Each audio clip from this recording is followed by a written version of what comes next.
भी देव का स्तोत्र आप बोलो, उनका अर्थ समझ में आवे तो उसका फल मिलेगा।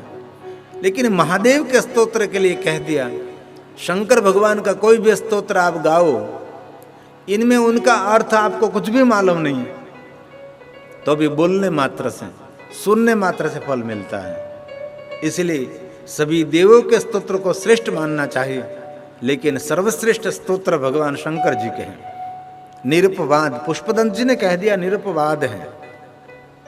हे हर महादेव परिकर है, कमर कस के मैं आपकी महिमा गाता हूं, लेकिन जो मैं गा रहा हूं ये निरुपवाद है, ये निंदा के पात्र नहीं है, ये वंदन के पात्र है।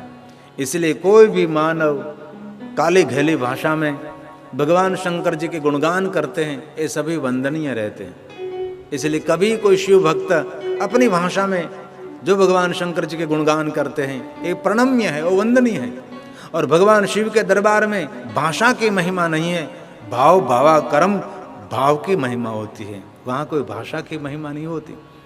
उनके हृदय में भगवान महादेव के प्रति कितना भाव है, उनका मूल्य है, नहीं कि शब्दों का मूल्य है। जरूर शब्दों का मूल्य करना चाहिए, लेकिन मेरे शंकर जी के दरबार में वो तो भोले का भगवान है।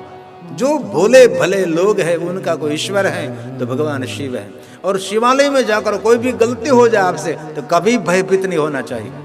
शंकर जी कोई भक्त को दंड नहीं करते, क्योंकि भगवान महादेव जी भूत प्रेतों का देव है। जिनको खाने पीने का कोई शिष्टाचार नहीं, उनका ही ईश्वर भगवान शंकर है। असुरों का ईश्वर भगवान शंकर है। सभी असुर किसको मानते हैं? भगवान शंकर जी को। सुर असुर सब उनकी सेवा अर्चन दर्शन निरंतर करते हैं। इसलिए कभी भी शिवालय में जाकर कोई भी गलती आपसे हो गई तो कभी भयभीत नहीं होना। मेरा शंकर जन्म जन्मांतर भय हर लेते हैं। भुवन भय भगवान महादेव का व्यसन है, भक्तों को भय मुक्त रखना।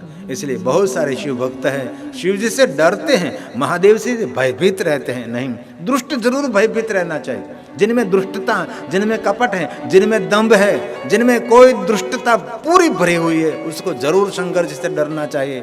लेकिन भला और भोला भगवान शंकर जी का भक्त है, उन पर तो भगवान शंकर जी बहुत प्रसन्न रहते हैं। जैसे कोई बच्चा काली गली भाषा में कुछ बोलता होगा, काली गली भाषा में कुछ काम करता होगा, तो वो देखकर माता पिता बहुत प्रसन्न और आनंदित रहते हैं, वैसे ही शंकर जी भक्त पर प्रसन्न रहते।